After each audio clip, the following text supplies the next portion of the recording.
22장 54절로 62절 말씀 합독합니다.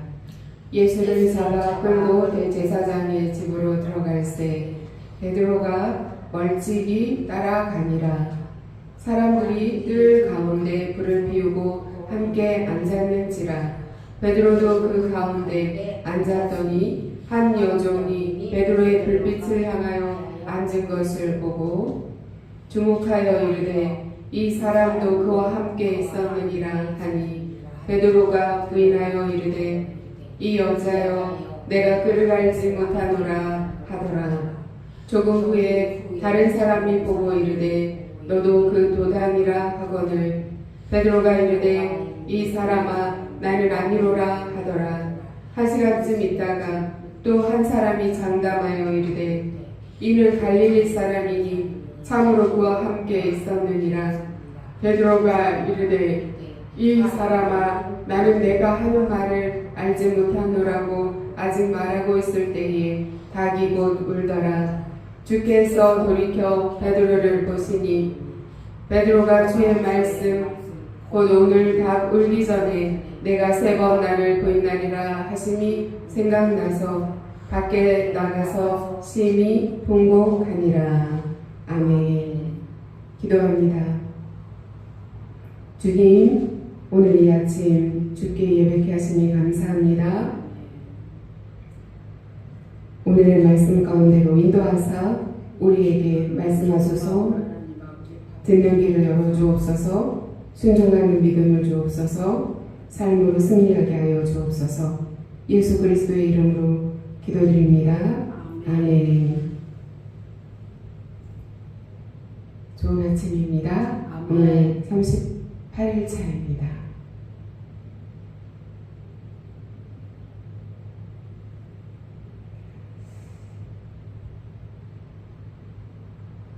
베드로가 예수님을 3번 부인해요.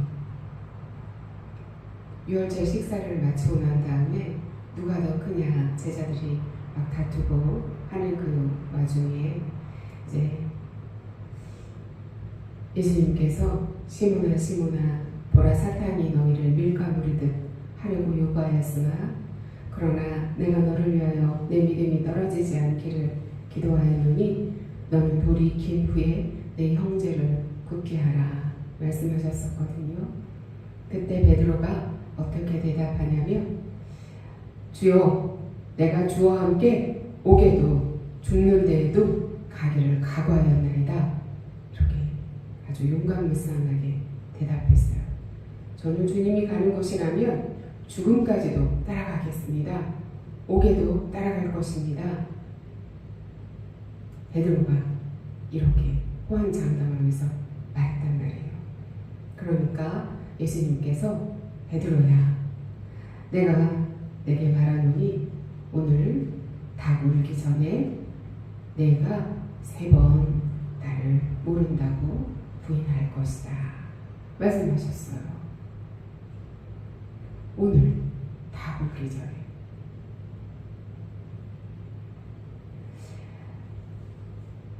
그 말씀대로 베드로가 3번 예수님을 부인하는 장면이 오늘 말씀이에요. 예수님께서는 당시의 대제사장 가야바의 그 저택에 이제 잡혀가셨어요. 대제사장의 저택이라는 것은 단순히 우리가 생활하는 그런 주거 공간이 아니고 권력의 중심지였어요. 안뜰을 중심으로 방들이 둘러싸여져 있었던 그런 구조를 띠고 있었어요.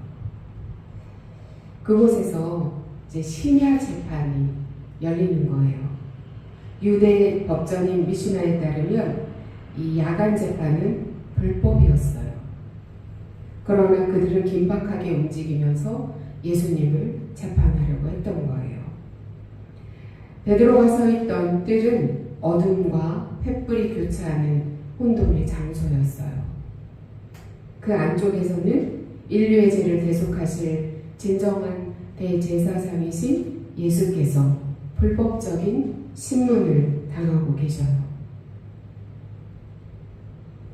안쪽에서는 신문받는 예수님이 계시고 바깥뜰에서는 베드로가 사람들 속에서 불을 쬐고 있었어요. 베드로는 수제자라 여겨졌던 제자예요. 그 베드로가 오늘 그 제자로서 따라가는 그 길에 위기를 맞이하게 된 것을 볼 수 있어요. 그 이유가 어디에 있을까요?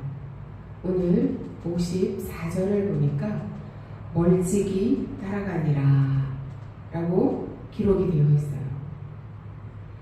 예수님을 잡아 끌고 대제사장의 집으로 들어갈 때 베드로가 예수님을 멀찍이 따라갔다는 거예요.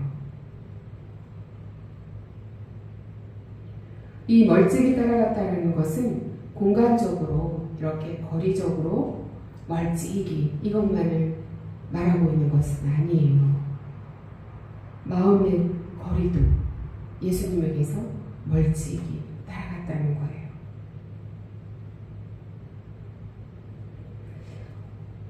어린아이가요, 엄마를 바짝 붙어서 따라가지 않고 멀찍이 따라가기 시작하면 어떤 일이 벌어지죠? 길을 잃어버려요. 엄마를 잃어버려요. 베드로도 이렇게 멀찍이 따라감으로 말미암아 제자로서의 위기를 맞이하게 된 거예요. 적당한 거리, 이 적당한 거리가 유혹에 노출되는 그런 거리일 수 있어요. 우리가 성도로서 살아가는 신앙생활을 하는 삶 속에서 기도의 거리가 멀어지고 말씀의 거리가 멀어질 때 베드로처럼 예수님을 부인하는 길에 설 수 있어요. 멀찍이 따라가는 제자는 방관자의 자리에 있는 것이 제자로서의 자리에 있는 것이 아니에요. 베드로는 예수님을 버리지 않았어요. 가까이 하지도 못하는 경계인의 상태에 있었던 거예요. 이 멀찍이라는 심리적인 불안과 영적인 위기를 동시에 내포하고 있는 단어예요. 멀찍이. 주님을 따르겠다는 그 열정은 있었어요. 그러나 고난의 현장에서 이 마음의 불안과 영적인 위기를 이제 동시에 맞이하게 된 거예요. 제가 예수님이 옥에 가시면 옥에도 따라가고요. 죽는 데까지도 제가 가기를 각오하고 있습니다. 라고 얘기했던 수제자 베드로의 그 말은 온데간데 없어요. 오늘날 성도로서 우리가 세속적인 그런 가치관과 신앙 사이에서 안전한 거리를 유지하려고 애쓰고 또 신앙에 너무 깊이 빠져들면 내가 손해볼 것 같고 그래서 적당한 거리를 유지하는 신앙생활을 하는 것이야말로 유혹에 가장 노출된 자리라고 볼 수가 있어요. 57절, 58절, 60절 세 번에 걸쳐서 나는 그를 알지 못한다. 베드로가 예수님을 모른다고 부인해요. 베드로 이 세 번에 걸친 부인은 점진적으로 강해져요. 처음에 첫 번째는 57절에서 부인할 때는 그 상황을 회피해요. 그런데 58절에 가서는 예수님과의 관계를 부정해요. 마지막에는 자기가 자신이 갈릴리 사람이라는 정체성까지도 모호하게 만들면서 예수 그리스도를 부인해요. 점점 강도를 높여가요. 이 누가복음에서는 예수님을 저주했다라는 그 말은 들어가 있지 않아요. 그러나 마태복음을 보면은 세 번째 부인할 때는 저주했다는 단어까지도 들어가 있어요. 그만큼 예수님을 3번 부인할 때까지 이를 때는 완전히 관계를 단절하는 그런 부인을 했다는 얘기예요.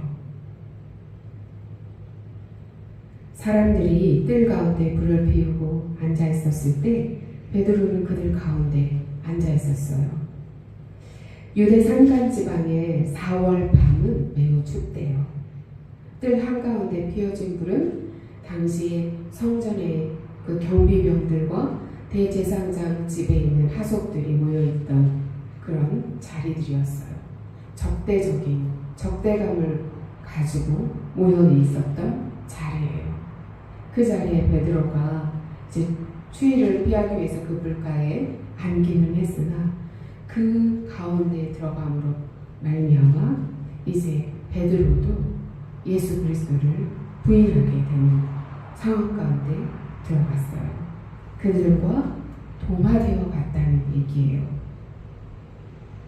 예수님에 대해서 적대감을 가지고 있었던 그 무리들 틈에 그 가운데 불을 쬐로 들어감으로 말미암아 그 적대감을 가지고 있는 그 사람들과 같이 동화되어서 그 유혹과 함께 예수 그리스도를 부인했다는 거예요. 메소스라는 이 단어는 가운데라는 단어인데 한가운데 섞여 있는 상태를 의미해요.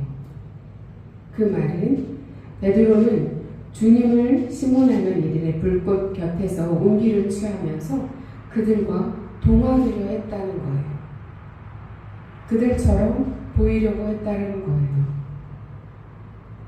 나도 너희들처럼 같은 생각을 가지고 있어 라고 보이려고 했다는 거예요. 그래서 예수님을 부인한 거예요. 주님의 고난에 동참하기보다 그 사람들과 동화되어서 그 유혹에 베드로가 노출되어 있었던 것입니다. 성도라는 이름을 가진 우리는 세상 속에서 살지만 세상에 속한 자가 되어서는 안 됩니다. 세상의 불꽃 곁에서 우리의 정체성, 바로 하나님의 자녀로서의 정체성을 감추려고 할 때 우리는 필연적으로 그리스도, 예수 그리스도를 부인하는 상황 가운데 놓일 수밖에 없어요. 마치 베드로처럼.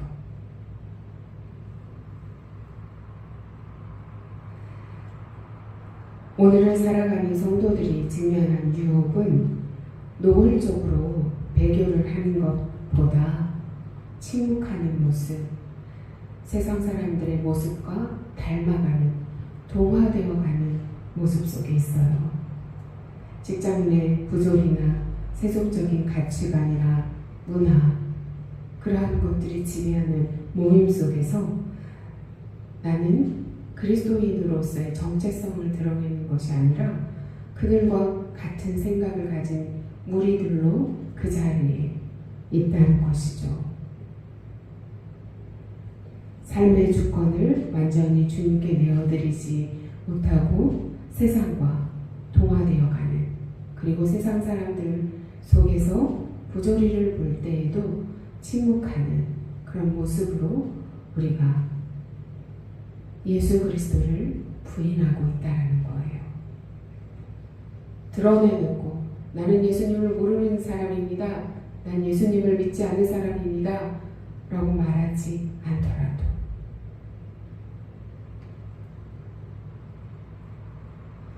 누가복음 61 오늘 22장 본문의 61절을 보면요, 주께서 돌이켜 베드로를 보셨다고 해요. 3번 부인한 그 베드로를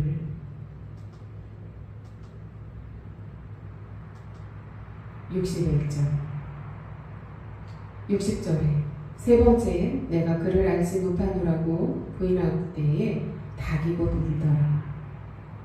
그때에 주께서 돌이켜 베드로를 보시니, 예수님께서 신문을 당하시다 베드로를 보셨다는 거예요. 베드로의 눈과 예수님의 눈이 마주쳤어요. 우리가 영화를 보면 예수님의 그 시선과 베드로의 시선이 이렇게 서로 마주하게 되는 그 장면 한번 집에 가서 찾아서 보세요. 그때 그 시선은 그냥 지나갈 수 없는 시선입니다. 아마도 이 본문을 잘 이해할 수 있는 그런 부분이 될 거예요. 베드로가 세 번째 부인한 직후에 주께서 돌이켜 베드로를 보셨어요. 여기서 보시다 라는 것은 단순히 이렇게 스쳐 지나가면서 본 시선이 아닌 거예요. 상대방의 내면을 꿰뚫어 보면서 주목하다 라는 의미를 가지고 있는 보다라는 단어예요. 주님 왜 베드로를 보셨을까요? 그것도 돌이켜 베드로를 보셨을까요? 베드로를 그래 너 잘못했다 라고 죄를 정죄하시기 위해서 보신 것이 아니죠. 내가 나를 3번 부인하리라 말씀하셨던 그 예수 그리스도의 말씀을 기억나게 하시는 일깨움의 시선이었어요. 실패를 이미 예견하시고 중보기도 하신 예수 그리스도의 그 기도를 생각나게 하는 시선이었어요.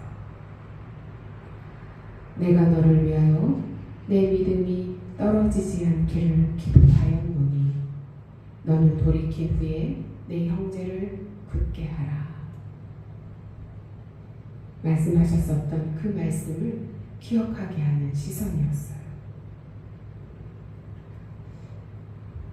우리가 실패하는 현장에는 언제나 주님의 시선이 먼저 와서 이렇게 중보기도 하세요. 우리가 그렇게 주님의 시선과 말씀 안에서 마주하게 될 때에 우리가 그 말씀을 기억하며 돌이키는 은혜가 있길 원합니다. 아멘. 아멘. 베드로가 이제 회개를 해요. 베드로가 주의 말씀, 곧 오늘 다 몰기 전에 내가 3번 나를 부인하리라 하시니 생각나서 예수 그리스도께서 돌이켜 베드로를 바라보시므로 눈을 마주쳐 주심으로 일깨워 주셨고 생각나게 해주셨고 그래서 베드로가 생각이 났어요. 62절 함께 읽습니다. 시작. 밖에 나가서 친히 통곡하니라. 베드로가 통곡했다는 거예요. 예수님을 수제자처럼 따라다녔던 예수님의 그 사역의 현장에서 맨 앞에서 따라다녔던 열정적인 그 베드로, 예수님이 고난당하시는 그 현장에서 예수님이 말씀하셨던 것처럼 3번이나 모른다고 부인한 베드로, 그 마음이 얼마나 후회스러웠겠어요.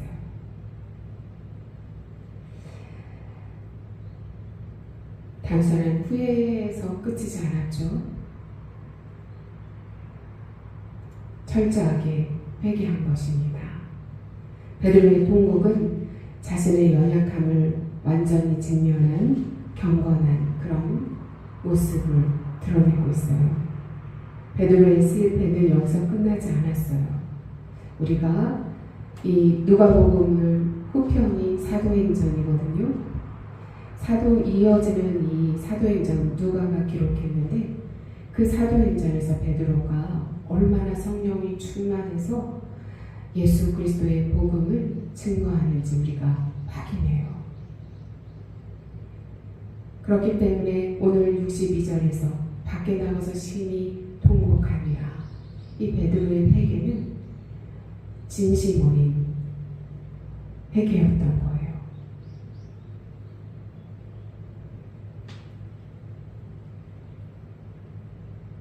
우리도 사회적인 지위와 체면 때문에 우리가 영적으로 어려움 가운데 있고 위기 가운데 있는데도 불구하고 인정하지 않으려고 하는 모습을 가지고 있을 때가 있어요. 참된 회복은 주님의 말씀이 기억날 때 자신의 연약함을 인정하고 자신의 한계를 인정하고 이렇게 베드로처럼 통곡할 수 있을 때 참된 회개가 찾아와요. 베드로처럼 멀찍이 예수를 따를 때도 있어요. 숯불 앞에서 바로 세상 사람들 가운데에서 주님을 부인하는 모습으로 살 때도 있어요. 신앙은 온데간데 없고 내 생각과 내 감정에 따라 행동할 때도 있어요. 우리는 종종 세상의 불꽃 곁에서 주님을 멀찍이 따르면서 나의 편안함을 구할 때도 있어요. 그때 말씀으로 주님은 우리를 그 시선으로 바라보세요. 베드로를 바라봤던, 돌이켜 바라봤던 그 시선은 이제 우리에게 말씀의 시선으로 찾아오세요. 말씀의 시선이 우리와 마주해요. 그럴 때 우리는 정직하게 베드로처럼 통곡하며 회개하며 돌이키는 자가 되길 원합니다. 아멘. 주님이 이제 우리에게 보내시는 그 눈빛, 말씀의 시선은 너 이런 잘못했지 라고 정죄하기 위함이 아니에요. 우리로 하여금 다시 거룩한 삶, 성결한 삶, 하나님 나라 자녀로서의 삶, 하나님 나라의 백성으로서의 삶을 살도록 하기 위함이세요.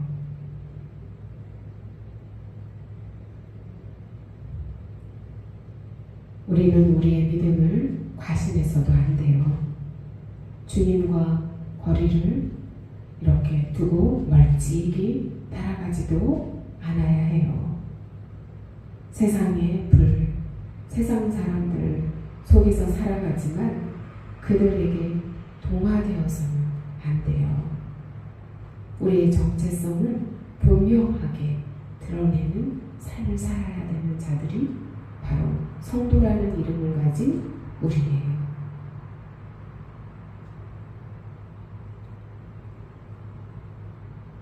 말씀을 정리합니다. 주님과의 거리를 좁히십시오. 어떻게 좁힐 수 있습니까? 기도의 거리가 멀어져 있습니까?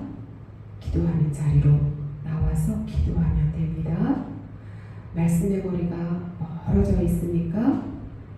당장 하나님의 말씀을 읽고 그 말씀을 묵상하고 그 말씀 의미를 깨달으려고 생각하고 주님 이 말씀으로 저를 인도해 주세요. 깨닫게 해주세요. 순종하게 도와주세요. 기도하며 나아가면 되는 것입니다. 매일 아침 말씀 한 구절이 주님과의 거리를 좁히게 될 것입니다. 기도의 자리로 돌아오는 것이 주님과의 거리를 좁히는 것입니다. 주님의 시선을 마주하시기 바랍니다.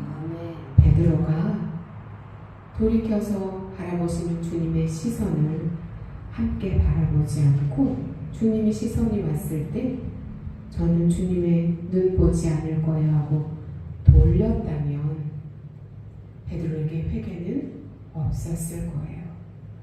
베드로는 주님의 그 시선을 보면서 주님의 말씀을 생각했고 주님의 그 시선이 일깨워주는 그 시선 속에서 주님이 그 중보기도 되셨던 그때를 기억하며 주님을 다시 바라보게 된 거예요.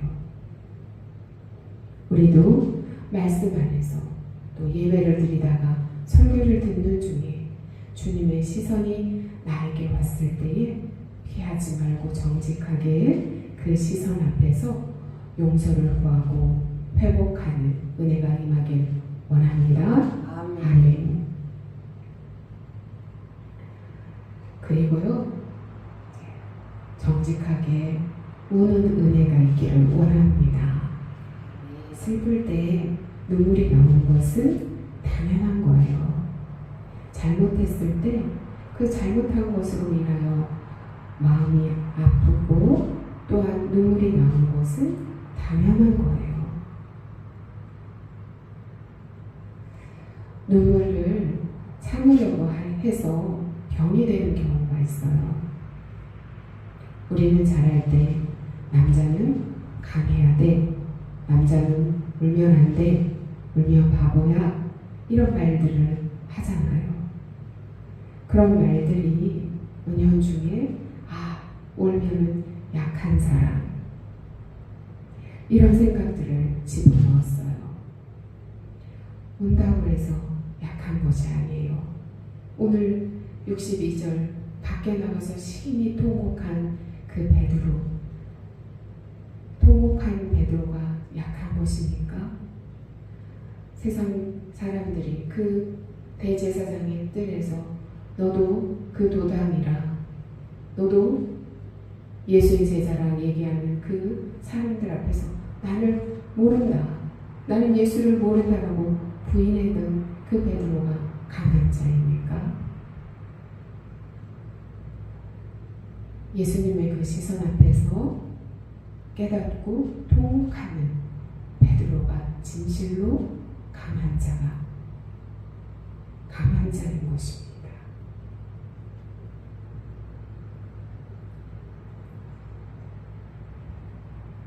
우리는 모두 베드로예요. 멀찍이 따를 때도 있고요. 세상의 문화에 동화되어서 세상 불꽃 가운데 앉아있을 때도 있어요. 때로는요, 말을 해야 하는데 침묵하면서 예수님을 부인할 때도 있어요.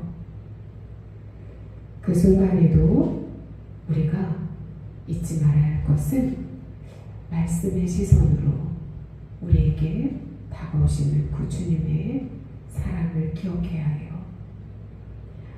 말씀으로 또한 찬양 가운데 우리 안에 주님께서 바라보시는 그 시선이 느껴질 때 우리가 정직하게 고백하며 성결한 삶으로 나아가는 저와 여러분이 되기를 소망합니다. 아멘. 기도합니다.